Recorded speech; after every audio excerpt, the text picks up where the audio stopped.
Electrohomoeopathy के अध्ययन के क्रम में आज हम मटीरिया मेडिका का एक विशेष चैप्टर जिसमें हम इलेक्ट्रोहोम्योपैथी के मेडिसिन के ग्रुप के बारे में अध्ययन करेंगे।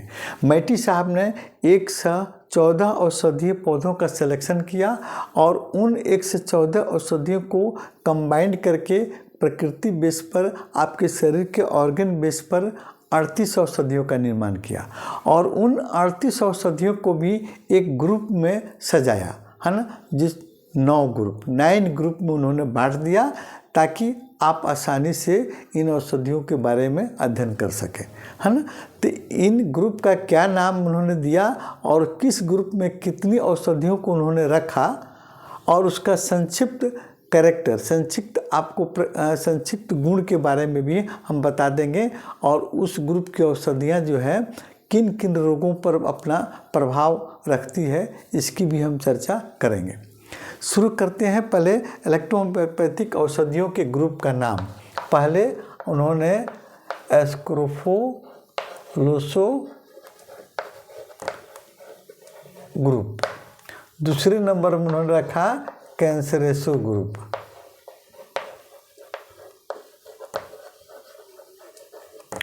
और तीसरे नंबर में एंजियाटिको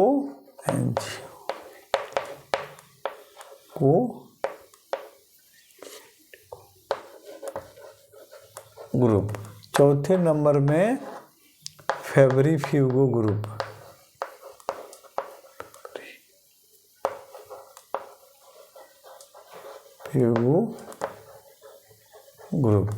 पांचवें नंबर में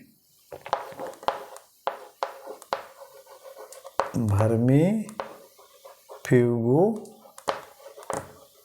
ग्रुप, छठे नंबर में पेट्रोल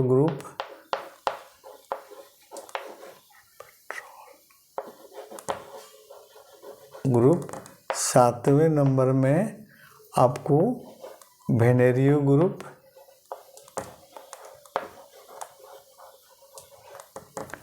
और आठवें नंबर में लिम्फेटिको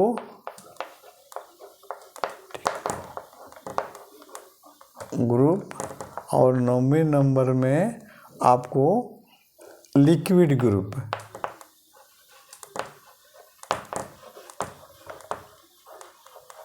अब चलिए हम देखते हैं अलग अलग ग्रुपों के बारे में अध्ययन करते हैं। सबसे पहले हम एस्क्रोफोलोसो ग्रुप की औषधियाँ।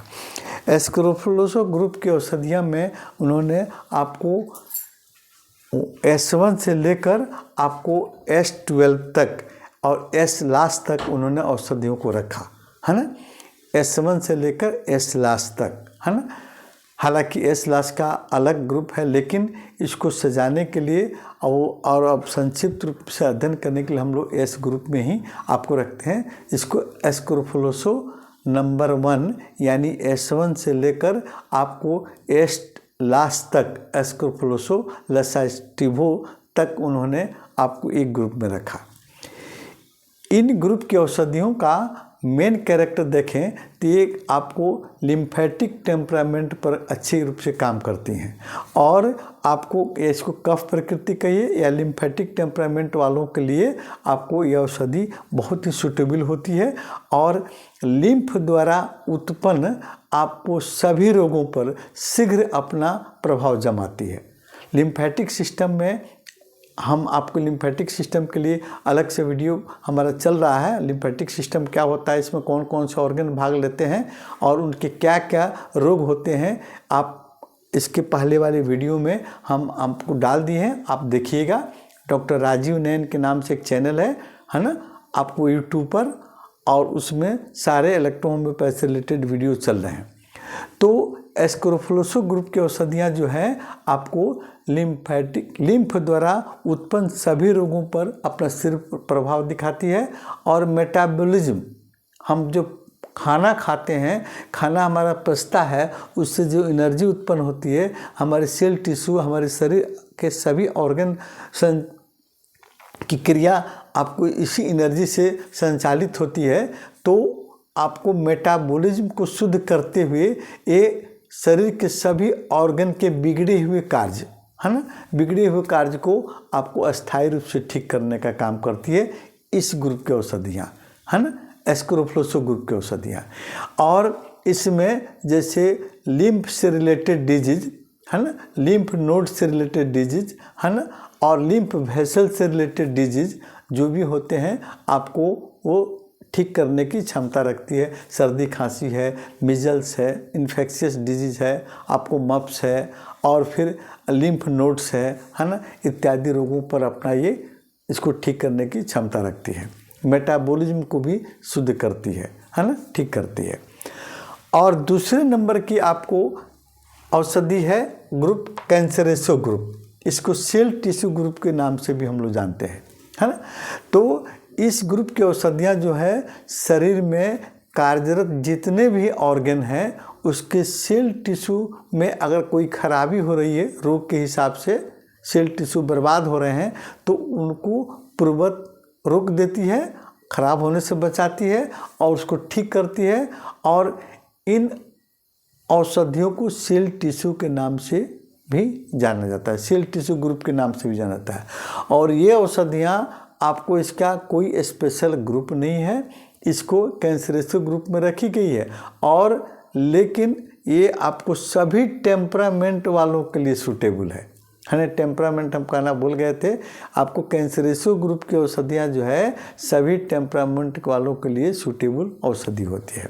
और इसमें आपको C1 से लेकर C17 तक, है ना, C1, C2, C3, C4, C5, C6, C7, C8, C9, C10, C11, C12, C13, C14, 16, 17 और 17 तक, C17 तक आपको बनाई गई मैटी जी द्वारा आपको औषधियाँ। इसमें कुछ कंपाउंड औषधियाँ भी होती हैं और कुछ ओरिजिनल औषधियाँ होती हैं। तो जब इसका हम अलग से अध्ययन करेंगे तो इसमें हम विस्तृत रूप से इसकी चर्चा करेंगे।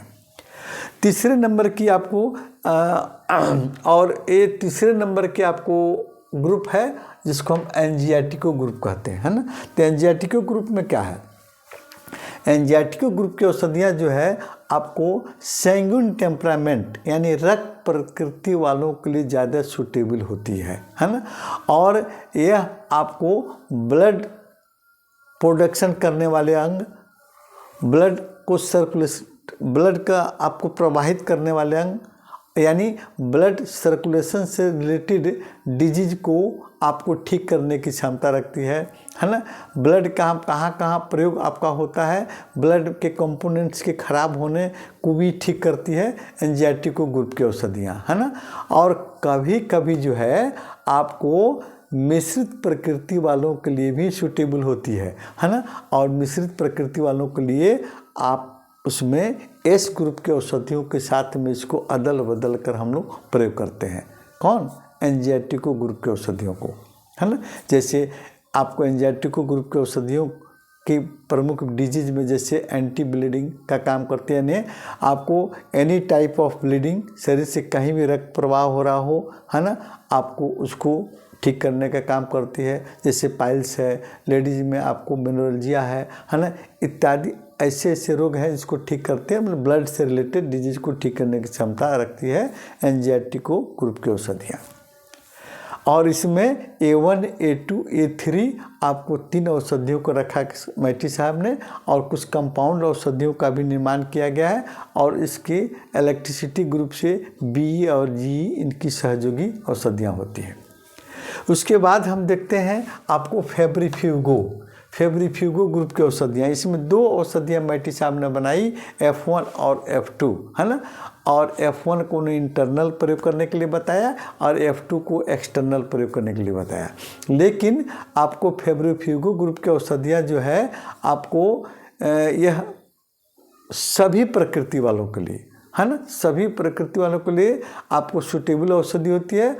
और कभी कभी नर्वस सिस्टम के रोगों को ठीक करने की ये क्षमता रखती है। कौन, आपको फेब्रिफिगो ग्रुप की औषधियाँ जो है नर्वस सिस्टम से रिलेटेड डिजीज जो है उसको ठीक करती है। जैसे मैं आपको नींद की कमी या आपको पागलपन है, हिस्ट्रिया है, आपको एपिलेप्सी है, इन आदि रोगों को ठीक करने की आपको क्षमता रखती है। साथ साथ में फेब्रिफिगो ग्रुप की औषधियाँ जो है लीवर और स्प्लीन के रोगों को भी ठीक करती है ना। और ये सभी ऑर्गन की क्रिया को सुधारने में भी मदद करती है। और F1 जो है आपको आंतरिक रूप से प्रयोग किया जाती है और F2 को बाह्य रूप से प्रयोग किया जाता है, फेब्रिफिगो ग्रुप की औषधियाँ। और उसके बाद आता है आपको वर्मीफिगो ग्रुप की औषधियाँ। वर्मीफिगो ग्रुप की औषधियाँ जो है मैटी साहब ने इसमें 2 औषधि का निर्माण किया। Any type of worm, tape worm हो, थ्रिड वर्म हो, राउंड वर्म हो, सभी के लिए ये आपको औषधि कार्य करती है। यानी आपको सभी टेम्परामेंट वालों के लिए भी सूटेबल है, लेकिन स्पेशली कभी कभी बात रोगों के लिए है ना, आपको ये अच्छी काम करती है। और ये औषधि जो है 2 औषधियाँ आपको मृत या जीवित सभी तरह के कीड़ों को बाहर निकालने का काम करती है। आपको वर्मीफिगो ग्रुप की औषधियाँ यानी स्पेशली मैटी साहब ने वर्म के लिए, कीड़ा के लिए बनाया है ना। और ये औषधियाँ जो है इसमें 2 औषधि, वर्मीफिगो नंबर 1 भर1, वर्मीफिगो नंबर 2 भर2 है ना। भर2 को उन्होंने आपको एक्सटर्नल रूप में प्रयोग करने के लिए बताया, लेकिन आज हम लोग कभी कभी भर2 को भी इंटरनली हम लोग प्रयोग करते हैं। उसके बाद आती है आपको पेट्रोल ग्रुप की औषधियाँ। पेट्रोल ग्रुप की औषधियाँ जो है ये स्पेशली मैटी साहब ने रिस्पिरेटरी ऑर्गन के रोगों के लिए बनाया।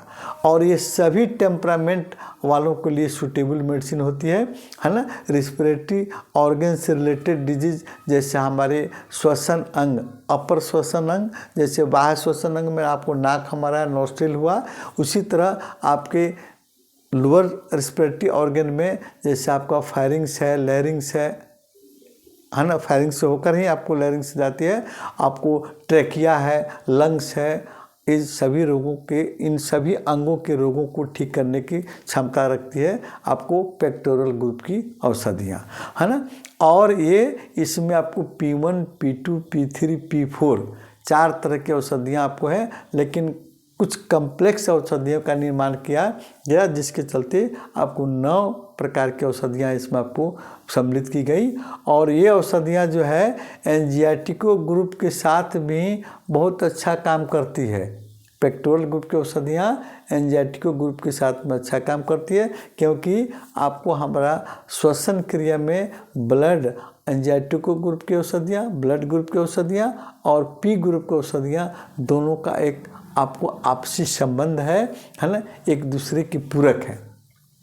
इसके बाद आती है आपको वेनेरियो ग्रुप की औषधियाँ, जैसे वंशानुगत रोग। इसमें मैटी साहब ने 1 औषधि का निर्माण किया, लेकिन कुछ कंपाउंड रेमेडी को मिलाकर आपको 6 औषधियों का इसमें निर्माण किया गया। और वेनेरियो ग्रुप की औषधियाँ जो है आपको सभी प्रकृति वालों के लिए लाभप्रद होती है। और यह मेल फीमेल के रिप्रोडक्टिव ऑर्गन के रोगों पर अच्छा कार्य करती है। और कुछ वंशानुगत रोग भी आपके शरीर में अगर हैं तो उसको ठीक करने में भी वेनेरियो ग्रुप की औषधियाँ अच्छी कार्य करती हैं। जैसे आपको रिप्रोडक्टिव ऑर्गन के रोग में सिफिलिस है, गोनोरिया है, एड्स है ना, आदि रोगों को ठीक करने की क्षमता रखती है ना आपको कौन, वेनेरियो ग्रुप की औषधियाँ। उसके बाद में आप आता है आपको लिम्फेटिको ग्रुप की औषधियाँ है ना। मैटी साहब ने इसमें 1 औषधि बनाई L1, लेकिन कंपाउंड औषधि को मिलाकर 2 औषधियाँ निर्मित की L1 और L2 है ना। और ये औषधि है लिम्फेटिको ग्रुप की औषधियाँ जो है आपको स्पेशली ब्लड और लिम्फ है ना, लिम्फ और ब्लड को दोनों को प्यूरिफाई करने का काम करती है, शुद्ध करने का काम करती है। और यह मिश्रित प्रकृति वालों के लिए बहुत ही अच्छी औषधि है ना। लिम्फेटिक ग्रुप की औषधियाँ जैसे लिम्फेटिक सिस्टम और प्लस ब्लड सर्कुलेटरी सिस्टम दोनों पर ये अपना प्रभाव रखती है। उसके बाद में है आपको औषधि लिक्विड ग्रुप। तो लिक्विड ग्रुप में आपको छः औषधियाँ उन्होंने बैटी साहब ने निर्माण किया, जिसमें 5 जो है तरल औषधियाँ आपको इलेक्ट्रिसिटी के रूप से जानी गई।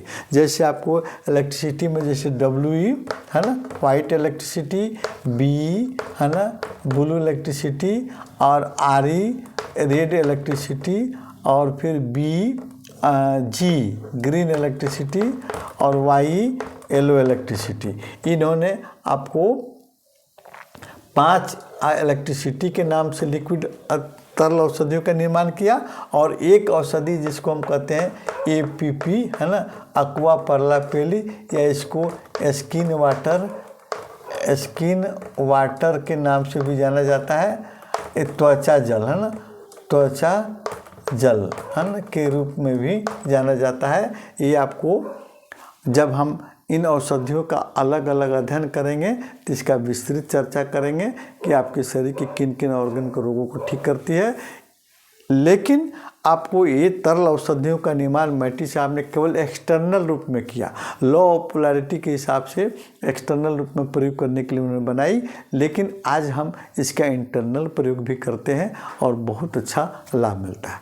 अगले वीडियो में हम लॉ ऑफ पोलैरिटी के बारे में एक विस्तृत चर्चा करेंगे, है ना। हमारे शरीर के लॉ ऑफ पोलैरिटी के हिसाब से कौन कौन से इलेक्ट्रिसिटी को शरीर के किस पार्ट्स पर हम प्रयोग करेंगे, और डिसले और चेराजी का सिद्धांत क्या था, इसकी चर्चा हम अगले वीडियो में करेंगे।